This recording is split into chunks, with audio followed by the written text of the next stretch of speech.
வணக்கம். ஜெம் செய்திகளுக்காக தமிழ் மொழி. இந்திய நேரப்படி மதியம் 1:30 மணி செய்திகள். முதலில் ஜெம் தலைப்புச் செய்திகளை காணலாம். ரஷ்ய அதிபர் விளாடிமிர் புடினுக்கு குடியரசுத் தலைவர் மாளிகை முற்றத்தில் சிவப்பு கம்பள வரவேற்பு. டெல்லி ஹைதராபாத் இல்லத்தில் பிரதமரும் ரஷ்ய அதிபரும் இரு நாட்டு உறவுகளை மேலும் வலுப்படுத்துவது குறித்து பேச்சு. வங்கிகள் பெறும் கடனுக்கான வட்டி விகிதத்தை 5.25 விழுக்காடாக குறைத்தது இந்திய ரிசர்வ் வங்கி. நாட்டின் பொருளாதார வளர்ச்சி விகிதம் 7.3 விழுக்காடாக இருக்கும் என்றும் கணிப்பு. மதுரைக்கு தேவை வளர்ச்சி அரசியலா வேறு அரசியலா என்பதை மக்கள் முடிவு செய்வர் என்று முதலமைச்சர் ஸ்டாலின் கருத்து. மெட்ரோ ரயில், எய்ம்ஸ் மருத்துவமனை, புதிய தொழிற்சாலைகள், வேலைவாய்ப்புகளே மக்களின் எதிர்பார்ப்பு என்று சுட்டிக்காட்டல். ஜெயலலிதா நினைவு நாளையொட்டி அவரது உருவப்படத்துக்கு அதிமுகவினர் மரியாதை. சென்னையில் உள்ள நினைவிடத்தில் அதிமுக பொதுச் செயலாளர் எடப்பாடி பழனிசாமி மலர் வளையம் வைத்து மரியாதை. டோன்பாஸில் இருந்து உக்ரைன் படைகள் வெளியேறாவிட்டால் அதை வலிந்து கைப்பற்றுவோம் என்று விளாடிமிர் புடின் எச்சரிக்கை. எக்காரணம் கொண்டும் டோன்பாஸ் மண்டலத்தை விட்டுக் கொடுக்க முடியாது என்று உக்ரைன் அதிபர் செலன்ஸ்கி சூளுரை. இனி விரிவான செய்திகளை காணலாம். இந்தியாவுக்கு அரசுமுறை பயணமாக வந்துள்ள ரஷ்ய அதிபர் விளாடிமிர் புடினுக்கு குடியரசுத் தலைவர் மாளிகை முற்றத்தில் சிறப்பு கம்பள வரவேற்பு அளிக்கப்பட்டது. அவர் ராணுவ வீரர்களின் அணிவகுப்பு மரியாதையை ஏற்றுக்கொண்டார். ரஷ்ய அதிபர் விளாடிமிர் புடின் 2 நாள் அரசுமுறை பயணமாக டெல்லிக்கு வந்து உள்ளார். குடியரசுத் தலைவர் மாளிகை முற்றத்தில் அவருக்கு இன்று வரவேற்பு அளிக்கப்பட்டது. அந்த நிகழ்ச்சிக்காக வந்த குடியரசுத் தலைவர் திரௌபதி முர்முவை பிரதமர் நரேந்திர மோடி அழைத்து வந்தார். ரஷ்ய அதிபர் விளாடிமிர் புடின் குடியரசுத் தலைவர் மாளிகையின் முற்றத்துக்கு வந்தார். அவரை குடியரசுத் தலைவர் திரௌபதி முர்மு, பிரதமர் நரேந்திர மோடி ஆகியோர் அழைத்து சென்றனர். அப்போது இருவருக்கும் கை கொடுத்து புடின் வாழ்த்து தெரிவித்தார்.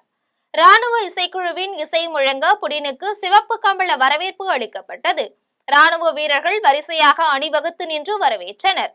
புடினை வரவேற்று அழைத்து சென்ற குடியரசுத் தலைவர் திரௌபதி முர்முவும் நரேந்திர மோடியும் இந்திய குழுவினரை அவருக்கு அறிமுகப்படுத்தினர்.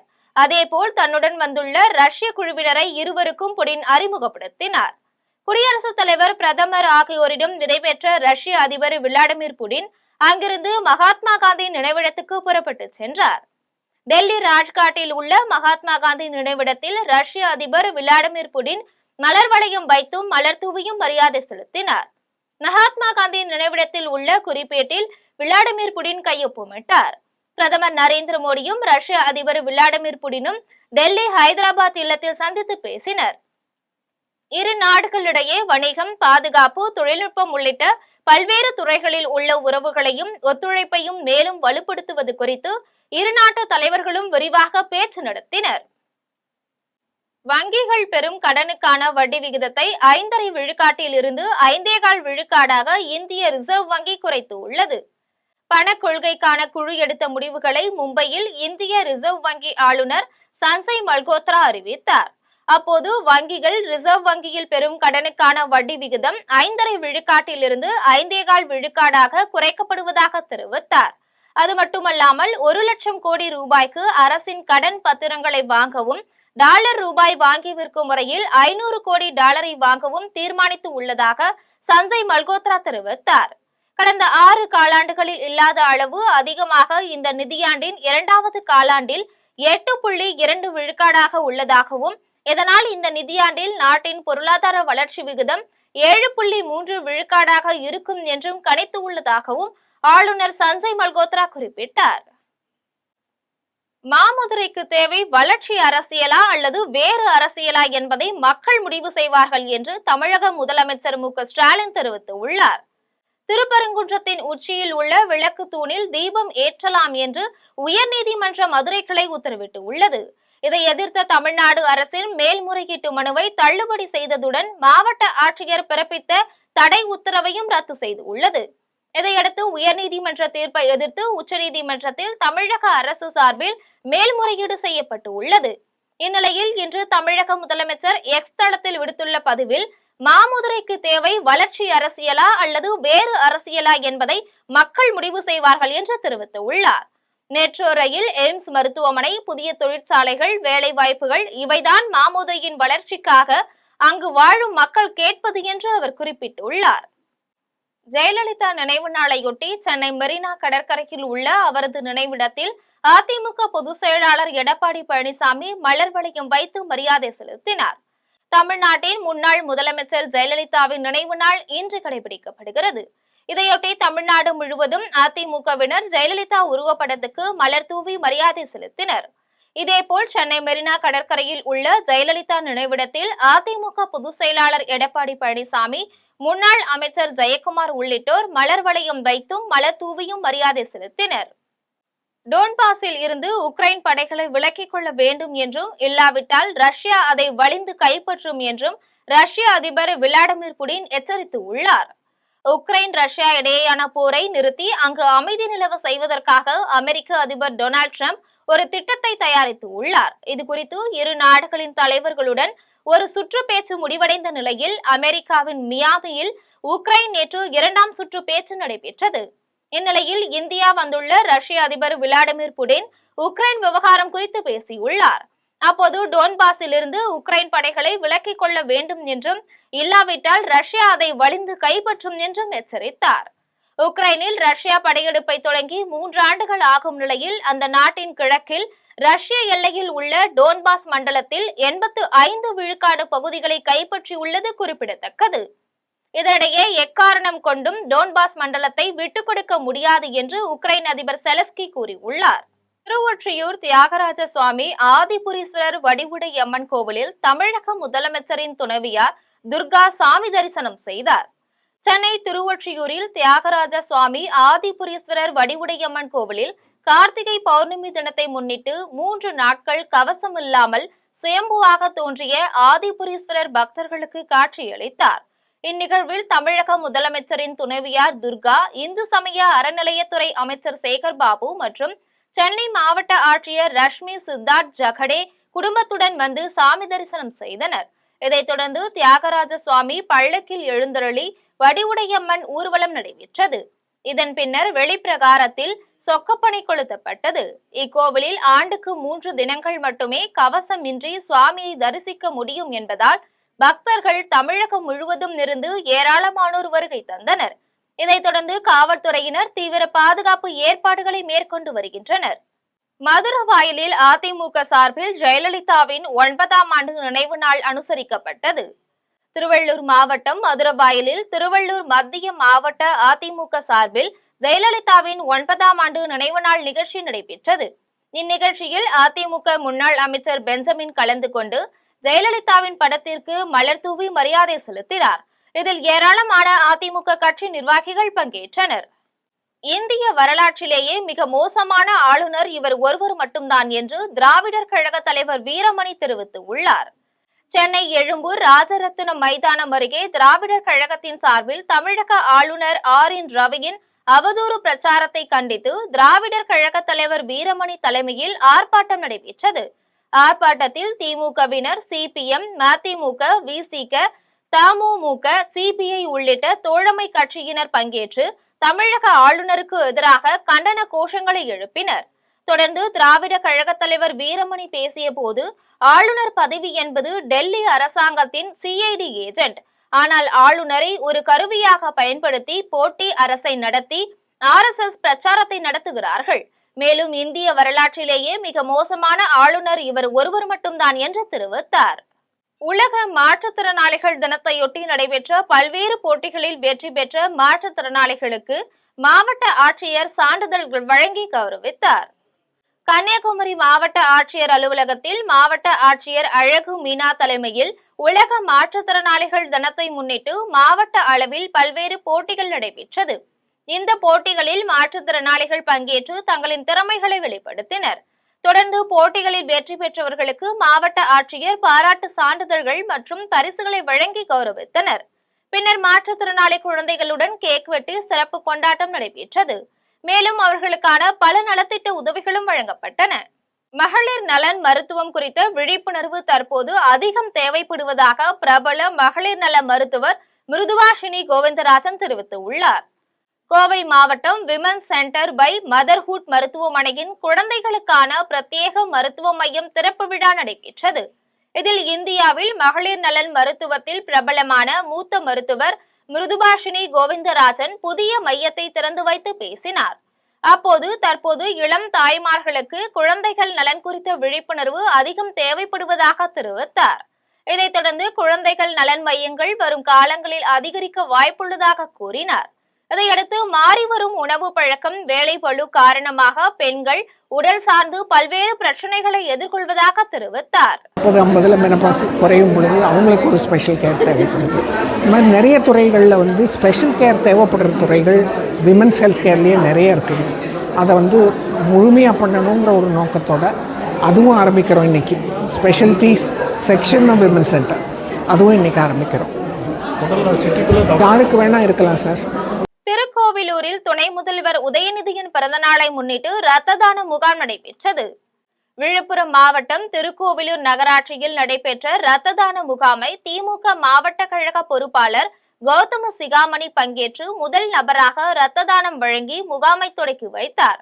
அப்போது பேசிய அவர், தமிழகத்தில்தான் அதிக அளவில் இரத்த தானம் செய்யப்படுவதாக தெரிவித்தார். இதையடுத்து முகாமில் விழுப்புரத்தை சேர்ந்த திமுக நிர்வாகி பாஸ்கரன் 172 முறை இரத்த தானம் செய்ததையொட்டி அவருக்கு திமுக சார்பில் பாராட்டு தெரிவிக்கப்பட்டது. நிகழ்ச்சியில் தெற்கு மாவட்ட கழக இளைஞரணி அமைப்பாளர் ராயல் அன்பு, ஒன்றிய கழக செயலாளர் தங்கம் ரவிச்சந்திரன் பிரபு, மாவட்ட துணை செயலாளர் தேவி, நகர செயலாளர் கோபிகிருஷ்ணன் ஆகியோர் கலந்து கொண்டனர்.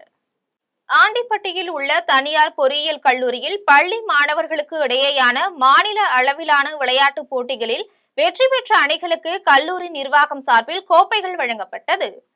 தேனி மாவட்டம் ஆண்டிப்பட்டியில் உள்ள தனியார் பொறியியல் கல்லூரியில் பள்ளி மாணவர்களுக்கு இடையேயான மாநில அளவிலான விளையாட்டுப் போட்டிகள் நடைபெற்றது. இப்போட்டியில் தேனி, மதுரை, திண்டுக்கல் உள்ளிட்ட 10க்கும் மேற்பட்ட மாவட்டங்களை சேர்ந்த பள்ளி மாணவர்கள் ஆர்வமாக பங்கேற்று தங்களது திறமைகளை வெளிப்படுத்தினர். இதைத் தொடர்ந்து கபடி போட்டியின் முடிவில் முதல் இடத்தை KN பட்டி அரசு மேல்நிலைப்பள்ளி அணியும், கைப்பந்து போட்டியில் முதல் இடத்தை கம்பம் CPU பள்ளி அணியும், கால்பந்து போட்டியில் முதல் இடத்தை ராயப்பன்பட்டி CPU பள்ளி அணியும் பெற்றன. இதில் முதல் 2 இடங்களை பிடித்த அணிகளுக்கு பதக்கங்களும் கோப்பைகளும் கல்லூரி நிர்வாகம் சார்பில் வழங்கப்பட்டது. தமிழ்நாட்டையும் தமிழர்களையும் பயங்கரவாதிகளாக சித்தரிக்கும் தமிழக ஆளுநர் RN ரவியை கண்டித்து கடலூரில் திராவிட கழகத்தினர் கண்டன ஆர்ப்பாட்டத்தில் ஈடுபட்டனர். கடலூர் மாவட்டம் விருதாச்சலம் அருகே பாலக்கரை ரவுண்டானாவில் திராவிட கழகத்தின் சார்பில் காப்பாளர் இளங்கோவன் தலைமையில் கண்டன ஆர்ப்பாட்டம் நடைபெற்றது. இந்த ஆர்ப்பாட்டத்தில் திராவிடர் கழகம் மாவட்ட தலைவர் இளந்தரையன், திமுக மாவட்ட இளைஞரணி அமைப்பாளர் கணேஷ்குமார், நகர் துணை செயலாளர் ராமு, தமிழக வாழ்வுரிமை கட்சியின் நகர செயலாளர் தியாக இளையராஜா, திமுக மாவட்ட மாணவரணி துணை அமைப்பாளர் செல்வமணி ஆகியோர் கலந்து கொண்டனர். தொடர்ந்து அனைவரும் தமிழக ஆளுநருக்கு எதிராக கண்டன கோஷங்களை எழுப்பினர். இதில் மாவட்ட செயலாளர் தமிழ்ச்செல்வன், நகர் தலைவர் பசுபதி, பொதுக்குழு உறுப்பினர் ராஜமாணிக்கம், மாவட்ட இளைஞரணி தலைவர் சிலம்பரசன் ஆகியோர் கலந்து கொண்டனர். திருப்பரங்குன்றத்தில் பாஜக மாநில தலைவர் நயினார் நாகேந்திரனை காவல்துறையினர் கைது செய்ததை கண்டித்து கடலூரில் பாஜகவினர் சாலை மறியலில் ஈடுபட்டனர். திருப்பரங்குன்றம் மலையில் தீபத்தூணில் கார்த்திகை தீபம் ஏற்ற வலியுறுத்தி போராட்டம் நடத்திய பாஜக மாநில தலைவர் நயினார் நாகேந்திரனை காவல்துறையினர் கைது செய்ததை கண்டித்து கடலூர் மாவட்ட தலைமை தபால் நிலையம் அருகே பாஜக மாவட்ட தலைவர் அக்னி கிருஷ்ணமூர்த்தி தலைமையில் சாலை மறியல் போராட்டம் நடைபெற்றது. இதைத் தொடர்ந்து போராட்டத்தில் காவல்துறையினருக்கும் பாஜகவினருக்கும் வாக்குவாதத்துடன் தள்ளுமுள்ளு ஏற்பட்டது. இதன் காரணமாக மறியலில் ஈடுபட்ட 100க்கும் மேற்பட்ட பாஜகவினரை கைது செய்து தனியார் திருமண மண்டபத்தில் அடைத்தனர். தென்காசியில் அனைத்து அரசியல் கட்சியினர் இணைந்து நகராட்சி அலுவலகத்தை முற்றுகையிட்டு போராட்டத்தில் ஈடுபட்டனர். தென்காசி மாவட்டத்தில் வாக்காளர் பட்டியல் சிறப்பு தீவிர திருத்தம் தொடர்பான அனைத்து கட்சி பிரமுகர்களுக்கான ஆலோசனை கூட்டத்தில் திமுகவினரை மட்டுமே அழைக்கப்பட்டதையொட்டி தென்காசி மாவட்ட நகராட்சி அலுவலகம் முன்பு பாஜகவினரும் அதிமுகவினரும் ஆர்ப்பாட்டத்தில் ஈடுபட்டனர். ஆர்ப்பாட்டத்தில் தேர்தல் ஆணையத்தை கண்டித்து கண்டன கோஷங்களை எழுப்பினர். தொடர்ந்து காவல்துறையினர் பேச்சுவார்த்தை நடத்திய நிலையில் அனைத்து கட்சி பிரமுகர்கள் முன்னிலையில் மட்டுமே வாக்காளர் சிறப்பு திருத்தம் தொடர்பான முடிவுகளை எடுக்க வேண்டும் என கோரிக்கை விடுத்தனர். என்எல்சி நிர்வாகத்தின் அதிகாரிகள் ஜேசிபி இயந்திரம் மூலமாக ஓடையை தூர்வாரி ஓடை கரையை பலப்படுத்தியதற்கு விவசாயிகள் அனைவரும் நன்றி தெரிவித்து உள்ளனர். கடலூர் மாவட்டம் சுற்றுவட்டார பகுதிகளில் தொடர்ந்து கனமழை பெய்து வருவதால் நெய்வேலி என்எல்சி நிர்வாகத்தின் அதிகாரிகள் ஜேசிபி இயந்திரம் மூலமாக ஓடையை தூர்வாரி ஓடை கரையை பலப்படுத்தினர். இந்த செயல்களுக்கு விவசாயிகள் அனைவரும் பாராட்டுக்கள் தெரிவித்தனர். தொடர்ந்து இதுபோன்ற தூர்வாரும் பணிகளை தொடர்ந்து வருடம் என்எல்சி நிர்வாகம் தானே முன்னின்று செய்து தர வேண்டும் என்று விவசாயிகள் கோரிக்கை வைத்தனர். திருப்பரங்குன்றத்தில் பாஜக மாநில தலைவர் நயினார் நாகேந்திரன், எச். ராஜா ஆகியோர் கைது செய்ததை கண்டித்து திருப்பூர் பாஜகவினர் ஆர்ப்பாட்டத்தில் ஈடுபட்டனர். திருப்பரங்குன்றத்தில் பாஜக மாநில தலைவர் நயினார் நாகேந்திரன், எச். ராஜா ஆகியோர் திடீர் கைது செய்யப்பட்டதை கண்டித்து திருப்பூர் மாவட்டம் தாராபுரத்தில் பாஜகவினர் ஆர்ப்பாட்டத்தில் ஈடுபட்டனர். இந்த ஆர்ப்பாட்டத்திற்கு பாஜக நகர தலைவர் ரங்கநாயகி தலைமை வகித்தார். இதில் பாஜக கொடியுடன் திமுக அரசை கண்டித்தும் அறநிலையத்துறை அமைச்சர் சேகர் பாபுவின் நடவடிக்கைகளை எதிர்த்தும் கைது செய்யப்பட்ட தலைவர்களை உடனடியாக விடுவிக்க வலியுறுத்தியும் கோஷங்கள் எழுப்பினர். இப்போராட்டத்தில் பாஜக பொருளாளர் அழகர் ராஜா, பொதுச் செயலாளர்கள் லோகேஷ்குமார் மற்றும் கார்த்திக் உள்ளிட்டோர் கலந்து கொண்டனர். கோபிசெட்டிப்பாளையம் தமிழக வெற்றி கழகத்தின் தலைமை அலுவலகத்தில் முன்னாள் முதலமைச்சர் ஜெயலலிதாவின் 9ஆம் ஆண்டு நினைவு தினம் அனுசரிக்கப்பட்டது. ஈரோடு மாவட்டம் கோபிசெட்டிப்பாளையம் தமிழக வெற்றி கழகத்தின் தலைமை அலுவலகத்தில் முன்னாள் முதலமைச்சர் ஜெயலலிதாவின் 9ஆம் ஆண்டு நினைவு தினம் அனுசரிக்கப்பட்டது. இதில் அதிமுகவிலிருந்து விலகி தாவேகவில் இணைந்துள்ள செங்கோட்டையனின் ஆதரவாளர்களும் தாவேக நிர்வாகிகளும் ஜெயலலிதாவின் படத்திற்கு மாலை அணிவித்து மரியாதை செலுத்தினர்.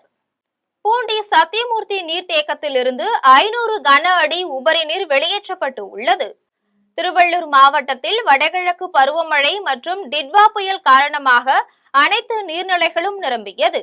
இதனால் பூண்டி சத்தியமூர்த்தி சாகர் நீர்த்தேக்கத்தின் மொத்த கொள்ளளவான 3231 மில்லியன் கன அடியில் தற்போது 2960 மில்லியன் கன அடி நீர் இருப்பு உள்ளது. மேலும் மொத்த உயரம் 35 அடியில் தற்போது 34 அடி உயரம் நீரிருப்பு உள்ளது. நீர்வரத்து 1950 கன அடி வந்து கொண்டிருக்கின்றது. இந்நிலையில் சென்னை மக்களின் குடிநீருக்காக இணைப்பு கால்வாய் வழியாக வினாடிக்கு 500 கன அடியும், பேபி கால்வாய் வழியாக வினாடிக்கு 17 கன அடியும் நீர் அனுப்பி வைக்கப்படுகின்றது. மேலும் கொசஸ்தலை ஆற்றில் வினாடிக்கு 500 கன அடி வீதம் உபரி நீர் வெளியேற்றப்பட்டு வருகிறது. மேல்மலையனூர் அங்காளம்மன் கோவிலில் நடைபெற்ற திருவிளக்கு பூஜையில் ஏராளமான பெண்கள் பூஜை செய்து வழிபட்டனர். விழுப்புரம் மாவட்டம் மேல்மலையனூர் அங்காளம்மன் கோவிலில் கார்த்திகை மாத பௌர்ணமி தினத்தையொட்டி திருவிளக்கு பூஜை நிகழ்ச்சி நடைபெற்றது. இதில் அம்மனுக்கு சிறப்பு அபிஷேகமும் அலங்காரமும் செய்து வெள்ளிக்கவச அலங்காரத்தில் பக்தர்களுக்கு காட்சியளித்தார். இதைத் தொடர்ந்து பலவித மலர்களை கொண்டு அலங்காரம் செய்து உட்பிரகாரத்தில் பக்தர்கள் தரிசனம் செய்து வந்தனர். இதையடுத்து உற்சவ அம்மனுக்கு பம்பை மேளதாளம் முழங்க திருவிளக்கு பூஜை நடைபெற்ற நிலையில் 108 பெண்கள் நீண்ட வரிசையில் அமர்ந்து விளக்கு பூஜையில் ஈடுபட்டு மனமுருகி பிரார்த்தனை செய்தனர். தொடர்ந்து அம்மனுக்கு அர்ச்சனைகள் செய்து தீபாராதனை காண்பிக்கப்பட்டு பெண்களுக்கு மங்கள பொருட்களும் பிரசாதமும் வழங்கப்பட்டது. இந்த விழாவிற்கான ஏற்பாடுகளை இந்து சமய அறநிலையத்துறை உதவி ஆணையர் சக்திவேல், அறங்காவலர் குழு தலைவர் சேட்டு ஆகியோர் ஏற்பாடு செய்திருந்தனர். சேலம் மாவட்டம் ஓமலூரில் முன்னாள் முதலமைச்சர் ஜெயலலிதாவின் நினைவு நாளையொட்டி அதிமுக சார்பில் அவரது உருவப்படத்துக்கு கற்பூர தீபம் ஏற்றி பூஜை செய்து வழிபட்டனர். ஓமலூர் பேருந்து நிலையம் அருகில் முன்னாள் சட்டமன்ற உறுப்பினர் வெற்றிவேல் தலைமையில் ஜெயலலிதா நினைவு நாள் கடைபிடிக்கப்பட்டது. இந்த நிகழ்ச்சியில் ஓமலூர் சட்டமன்ற உறுப்பினர் மணி, முன்னாள் தலைவர் ராஜேந்திரன், அதிமுக தொண்டர்கள் ஆகியோர் ஜெயலலிதா உருவப்படத்துக்கு மலர் தூவி மரியாதை செலுத்தினர். இதனைத் தொடர்ந்து கற்பூர தீபம் ஏற்றி ஜெயலலிதா படத்திற்கு தீபாரத்தை காட்டி பூஜை செய்து வழிபாடு செய்தனர். இதனைத் தொடர்ந்து இதேபோல ஓமலூர் தொகுதியின் பல்வேறு இடங்களிலும் ஜெயலலிதா படத்திற்கு பூஜை செய்து அதிமுகவினர் வழிபட்டனர். சேலம் மாவட்டம் தலைவாசல் அருகே பெரியேரியில் சாலை வசதி கேட்டு பொதுமக்கள் மறியல் போராட்டத்தில் ஈடுபட்டனர். தலைவாசலுக்கு அருகில் உள்ள பெரியேரி என்ற ஊரிலிருந்து கள்ளக்குறிச்சிக்கும் கடலூர் மாவட்டம் பாக்கம்பாடிக்கும் செல்லும் சாலையை 3 கிலோமீட்டர் தொலைவிற்கு அமைப்பதற்காக அரசு நிதி ஒதுக்கீடு செய்து உள்ளது. அதே ஊரை சேர்ந்த ஒருவர் சாலை அமைய உள்ள இடம் தனக்கு சொந்தமானது என்று கூறி நீதிமன்றத்தில் வழக்கு தொடுத்து உள்ளார்.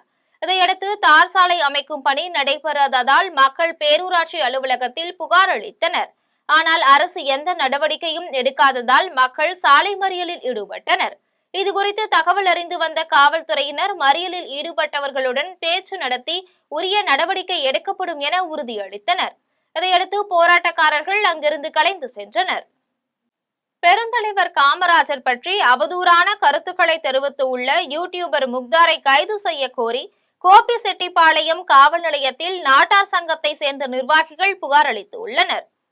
பெருந்தலைவர் காமராஜர் குறித்து பிரபல யூடியூப் சேனலை சேர்ந்த நெறியாளர் முக்தார் அவதூறான கருத்துக்களை பேசியுள்ளார். இதற்கு தமிழ்நாடு முழுவதும் நாட்டார் சங்கத்தினர் கண்டனம் தெரிவித்துள்ளனர். இந்நிலையில் ஈரோடு மாவட்டம் கோபிசெட்டிப்பாளையத்தில் நாட்டார் இயக்கங்களை சேர்ந்த நிர்வாகிகள் யூடியூபர் முக்தார் மீது நடவடிக்கை எடுக்க கோரி காவல் நிலையத்தில் புகார் அளித்தனர். முக்தார் பகிரங்க மன்னிப்பு கோரவில்லை எனில் தமிழகம் முழுவதும் உள்ள நாட்டார் சங்கங்கள் போராட்டத்தில் ஈடுபடும் என்று தெரிவித்தனர். காமராஜர் ஐயா, பெருந்தலைவர் காமராஜர் ஐயா பற்றி தரைக்குறைவா பேசுனதுக்காக நாங்கள் தமிழக நாடார் மக்கள் முன்னேற்ற சங்கத்திலிருந்து நாங்கள் வன்மையாக கண்டித்து இது மக்கள் இயக்கமாக நாங்கள் கொண்டு போய் சேர்த்துற அளவுக்கு வந்துக்கிறோம். இனி வருவது திரையுலக செய்திகள். நடிகர் பிரபுதேவாவின் மூன்வாக் என்ற புதிய படத்தின் அனைத்து பாடல்களையும் இசைப்புயல் A.R. ரகுமான் இசையமைத்து பாடியுள்ளார். நடிகர் பிரபுதேவா கதாநாயகனாக நடிக்கும் புதிய படமான மூன்வாக் படத்தில் அனைத்து பாடல்களையும் இசைப்புயல் A.R. ரகுமான் இசையமைத்து பாடியுள்ளார். இதைத் தொடர்ந்து 28 ஆண்டுகளுக்கு பிறகு A.R. ரகுமானும் பிரபுதேவாவும் மீண்டும் இணைந்துள்ளனர். இந்த படத்தில் நடிகர்கள் யோகி பாபு, ரெடின் கிங்ஸ்லி, மொட்டை ராஜேந்திரன் ஆகியோர் நடித்து உள்ளனர். மேலும் மனோஜ் இப்படத்தினை இயக்கியுள்ளார். இப்படமானது குடும்ப பொழுதுபோக்குடன் நகைச்சுவை கலந்து உருவாகி வருகிறது. இதையடுத்து படப்பிடிப்பு முடிவடைந்து இறுதிக்கட்ட பணிகள் வேகமாக நடைபெறுகிறது. 2026ஆம் ஆண்டு கோடை விடுமுறையில் இப்படம் திரைக்கு வர உள்ளது. இனி வருவது உலக செய்திகள்.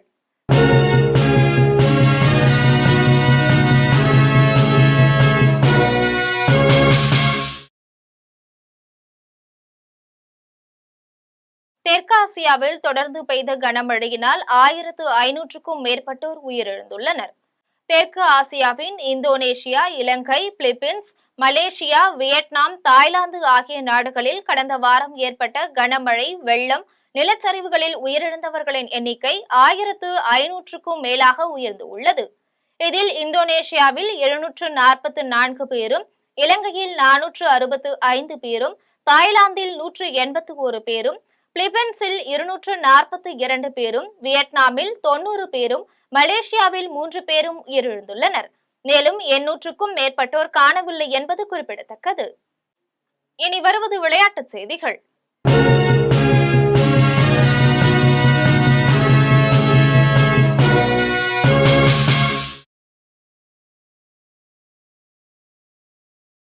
HCL இந்திய சுற்றுப்பயண சர்வதேச ஸ்குவாஷ் போட்டியின் ஆண்கள் ஒற்றையர் பிரிவின் அரையிறுதிப் போட்டியில் இந்திய வீரர் செந்தில்குமார் பிரான்சின் மாகோ லெவியை வீழ்த்தி இறுதிப் போட்டிக்கு முன்னேறியுள்ளார்.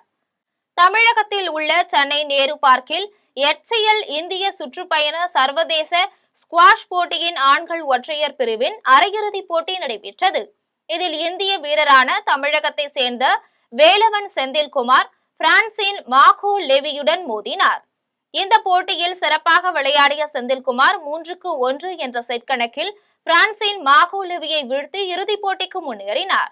மேலும் அவர் இறுதிப் போட்டியில் எகிப்து நாட்டை சேர்ந்த ஹாதம் ஹவாலை எதிர்கொள்கின்றார். இனி வருவது தங்கம், வெள்ளி மற்றும் பங்குச்சந்தை விலை நிலவரம்.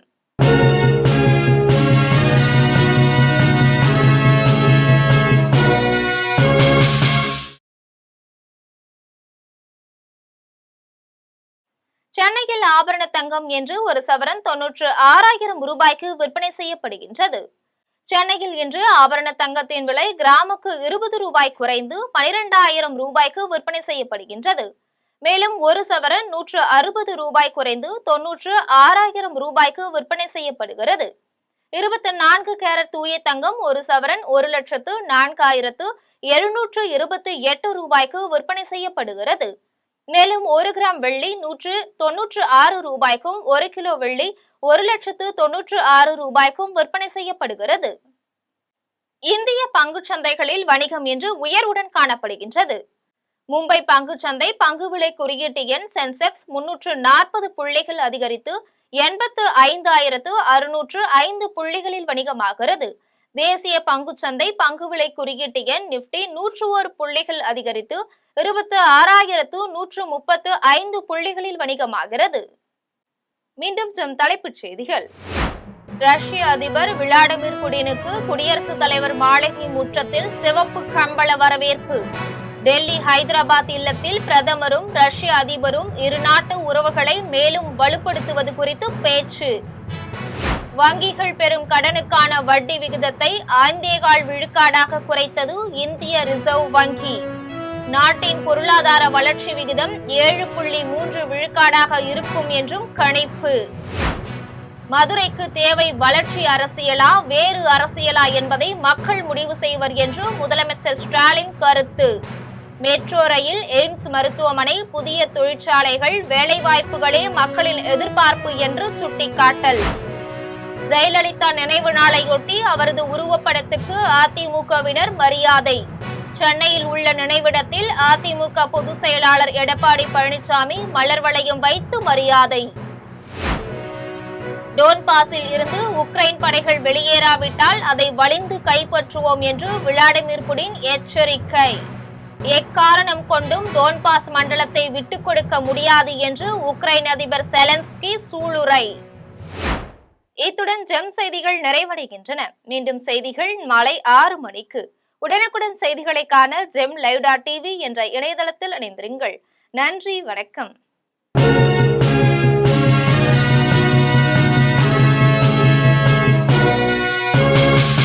உடனுக்குடன் அப்டேட் தெரிந்து கொள்ள ஜெம் டிவி தமிழ் ஆப்பை இன்ஸ்டால் செய்யவும்.